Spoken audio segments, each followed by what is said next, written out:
बिस्मिल्लाहिर्रहमानिर्रहीम, अस्सलाम वालेकुम। आप मेरा YouTube channel 7x English point देख रहे हैं और मैं मोहम्मद शफीक। आज की वीडियो में बहुत ही हसास टॉपिक है जिस पे मैं बड़ी एहतियात से पूरी कोशिश करूँगा कि अल्फाज का चुनाव इस तरह से करूँ कि आप लोगों को इसकी समझ भी आ जाए इस कहानी की, और इस कहानी में जो मौजू है उसके बारे में भी मुकम्मल आगाही मिले। देखें, जिनसी जो ख्वाहिश है उसकी बेपनाह कसरत है टीन एजर्स बच्चों में जो अभी बालिग भी नहीं हुए, और इसकी वजह जो है वो है मीडिया। मीडिया ने जो एक जिनसी ख्वाहिश का या जिनसी लगाव का एक सैलाब उमटा हुआ है, बहुत से एप्लीकेशंस मोबाइल्स में है, यानी मीडिया ने इस चीज़ को इतना बेनकाब कर दिया है कि जिनसी बेरारवी कसरत से है और रेप के केसेस बहुत ज़्यादा हैं। बच्चों के अंदर इसकी दिलचस्पी जो है उनको उनकी मंजिल से, उनकी पढ़ाई से, उनकी ज़िंदगी की जो संजीदा दिलचस्पियां हैं उनसे बहुत दूर लेके जा रही है। और अगर हम इनफरादी तौर पर आज के दौर में अपने इर्द गिर्द नज़र दौड़ाएँ तो हमें बहुत से बच्चों का मोबाइल के साथ दिलचस्पी लेना, मोबाइल के अंदर खुबे रहना, मोबाइल के अंदर मुख्तलिफ़ किस्म की ऐप्स को विज़िट करते रहना साबित करता है कि जिनसी बेदारवी का शिकार बहुत से बच्चे, जिनकी वजह से घर बर्बाद हो गए हैं, उनकी तालीमी कैरियर बर्बाद हो गए हैं, उनकी शख्सियत में बिगाड़ आ गया है, उनके नफसियाती मसाइल बहुत बढ़ गए हैं, उनके जज्बात को मुकम्मल तौर पे प्रॉपर सिमत नहीं मिल रही, और एक अजीब किस्म का ड्रामा और तमाशा चल रहा है। और एक ये, जैसा कि आज से हम थोड़ा पीछे चले जाएं तो ये जिनसी जज्बा एक ऐसा जज्बा है जो बहुत हसास है।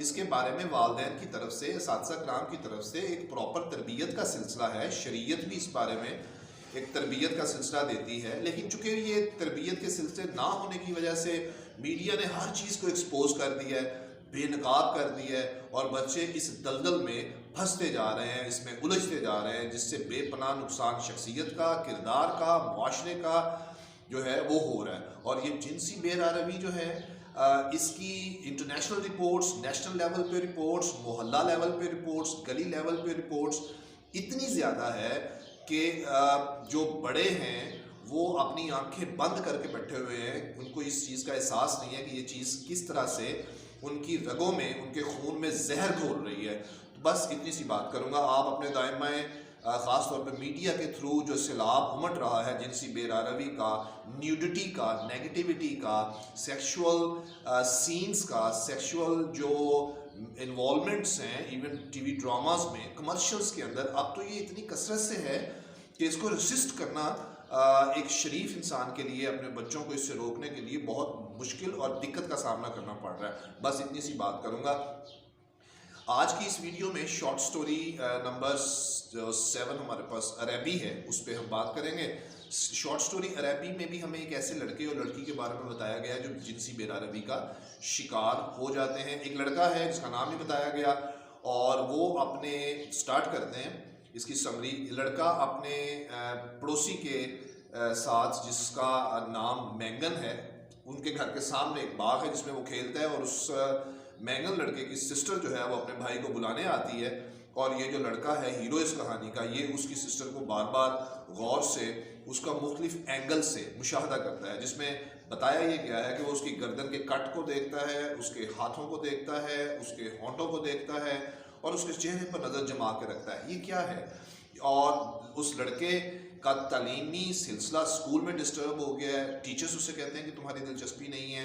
ये लड़का बेसिकली अपने नाना के घर में रहता है। मज़ीद तफसील इसके बारे में क्या बताई जा सकती है? तो काफ़ी अर्सा ये लड़का उस लड़की को गौर से देखता है और उसके जिस्मानी अज़ा के ऊपर भी गौर करता है, यानी इसकी इशारतन बातें समझाई जा रही हैं। तो वो लड़का कहता है कि वो मोहब्बत का शिकार हो गया। अब टीनेजर्स में कौन सी मोहब्बत होती है? लिहाजा वो लड़का काफ़ी अर्सा जब उसको चेज़ करता है, स्कूल जाते हुए उसके पीछे जाता है, जब वो लड़की स्कूल जाते हुए एकदम से टर्न करके उसको पीछे से देखती है कि उसके पीछे कोई आ रहा है, तो ये लड़का अपना रास्ता तब्दील कर लेता है। बिल आखिर होता क्या है कि ये बात तो इस्टेब्लिश हो गई कि लड़का जो है उस लड़की के साथ मोहब्बत का दावा करता है वे टीनेजर्स, अभी बालिग भी नहीं है, लेकिन हकीकत क्या है ये हम अब आगे देखते हैं। तो वो लड़की एक दिन रुकती है, मुड़ती है और इसको आवाज़ देती है और उसे कहती है क्या बात है, तुम मेरे पीछे क्यों आते हो, तुम मुझे देखते क्यों? तो ये उसको कोई जवाब नहीं दे पाता, हालांकि मोहब्बत का इजहार किया जाना चाहिए। कोई जवाब नहीं दे पाता और वो लड़की कहती है कि क्या तुमने अरबी बाज़ार देखा है? तो कहता है कि नहीं मैंने तो नहीं देखा। तो कहती क्या तुम अरबी बाज़ार गए हो? कहता है नहीं मैं तो अरबी बाज़ार नहीं गया। तो पूछता है कि तुम गई हो? तो कहती है नहीं हमारे स्कूल में कॉन्वेंट की छुट्टियां और एक्टिविटीज़ चल रही है जिसकी वजह से मैं वहाँ नहीं जा सकी। तो वो कहता है कि अच्छा चलो मैं तुमसे वादा करता हूँ कि मैं अगर वहाँ गया तो मैं तुम्हारे लिए तोहफा लेके आऊँगा। अपने घर वापस आ जाता है जैसे मैंने शुरू में बताया कि अपने नाना के घर में रहता है और अपने नाना के घर में रहते हुए वो अपने नाना और नानी से प्रॉमिस करता है कि मैं आज जब स्कूल से वापस आऊँगा तो आपने मुझे कुछ पैसे देने हैं और मैंने अरबी बाज़ार जाना है। खैर वो नाना के साथ वादा करता है कि 5 बजे नाना वापस आ जाएंगे। तो नाना 5 बजे वापस नहीं आते। वो कभी छत पे चला जाता है, कभी स्टोर में चला जाता है, कभी फर्श पे लेटता है और ख्वाबों में उस लड़की का नाम तो उसको पता नहीं होता लेकिन लव लव मेरी मोहब्बत मेरी मोहब्बत मेरी मोहब्बत की वो तकरार यानी तस्बीह करना शुरू कर देता है। तो एक अजीब किस्म की घुटन है उस लड़के के अंदर। बिलाकर उसके नाना लेट आते हैं, पैसे लेता है, ट्रेन पे बैठता है, अरबी बाजार चला जाता है। उस अरबी बाजार चूंकि वो लेट हो चुका हुआ था और आधा बाजार तकरीबन बंद हो चुका हुआ था। उसको 1-2 दुकानें खुली नजर आती हैं जिससे वो कुछ मर्तबान देखता है, कुछ मिट्टी के बने हुए बर्तन देखता है, इस तरह से कुछ चीज़ें देखता है। और साथ ही उसको एक दुकान पे एक लड़की 2 लड़कों के साथ गुफ्तगू करते दिखाई देती है जिससे उसको अंदाज़ा होता है कि ये लड़की भी कुछ जिस्म फरोश लड़की थी और उन लड़कों के साथ उस लड़की की कोई पैसों के मामले में तकरार चल रही थी। तो ये लड़का बड़ा परेशान होता है कि मेरे ख्वाब जो हैं वो मैं पैसे भी लेके आया तो मैं ख़रीदूँ क्या। तो एक दुकान पे खड़ा होकर वो कुछ ख़रीदने की कोशिश करता है। तो इसी दौरान उसकी नफ्सियाती जज्बाती और उसकी जिस्मानी हालत इतनी टाइट हो गई है कि वो सोचता है कि मैं क्या तसव्वुर करता था अपनी मोहब्बत के बारे में और अब ये मेरे साथ हो क्या रहा है। खैर वो चंद दुकानों का विजिट करने के बाद एकदम से महसूस करता है कि उस पूरे के पूरे बाजार की तमाम लाइट्स बंद कर दी जाती हैं। जैसे ही लाइट बंद करती हैं हर तरफ अंधेरा हो जाता है। यहाँ पे ये स्टोरी ख़त्म हो जाती है। लड़के के अंदर उसकी अपनी महबूबा को देने के लिए तोहफे की हसरत जो कि बुनियादी तौर पर बाज़ार ये लगता है कि उसको तोहफा देना चाहता है लेकिन इनवर्डली उसकी जिनसी ख्वाहिश उसकी मोहब्बत की ख्वाहिश उसको इस हद तक जलील करती है कि वो वहाँ पे अपना सर पकड़ के बैठ जाता है कि आखिर मेरे साथ हुआ क्या।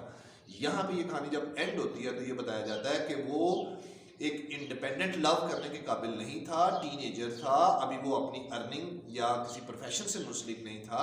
और जब तक आप किसी प्रोफेशन से मुंसलिक नहीं होते, मैच्योर नहीं होते, तब तक ये जज्बा ये पैशन अगर आपके दिल में घर कर जाए, जड़ बना ले तो ये आपको जलीलो ख्वार कर देता है जैसे कि इस लड़के के साथ हुआ। लिहाजा मेरी शुरू की सारी तफसील इस वीडियो में जिनसी ख्वाहिश के हवाले से, जिनसी तस्करे के हवाले से और इस लड़के की हालत के हवाले से ये हकीकत बिल्कुल वाज़े है कि मीडिया ने जो है वो बुनियादी तौर पर इतनी आज़ादी और इतना बेनकाब कर दिया है मोहब्बत और जिनसी जज्बात को कि नौजवान नस्ल इसमें फंस के रह गई है, इसमें उलझ गई है और बेरारवी का शिकार हो गई है। कसरत के साथ मामलात ज़िंदगी, किरदार, शख्सियात, घर, इवन बहुत सी चीज़ें नुकसान की तरफ जा रही हैं। लेकिन इसके सद्देबाप के लिए कोई इंतज़ाम जो है वो गवर्नमेंट लेवल पे या वालिदैन की तरफ से नहीं किया जा रहा कि इसको किसी तरह से रोका जा सके। ये थी हमारी आज की छोटी सी तफसील और कहानी अरबी की समरी की। मेरे चैनल 786 इंग्लिश पॉइंट पे इंग्लिश के हवाले से BA और BSc, उसके अलावा IELTS, स्पोकन, MA इंग्लिश और इस तरह से और बहुत सी चीज़ें अवेलेबल हैं। स्टूडेंट्स जो हैं वहाँ से इस्तेफादा हासिल कर सकते हैं। अगर वीडियो अच्छी लगी है लाइक करें, शेयर करें और कमेंट्स भी करें। आपके कमेंट्स मेरे लिए बहुत यूज़फुल होते हैं। और अगर आप मेरे चैनल पे न्यू हैं तो मेरा चैनल भी सब्सक्राइब करें। चलो see you next time next video. Thank you very much. अल्लाह हाफिज़। अस्सलाम वालेकुम।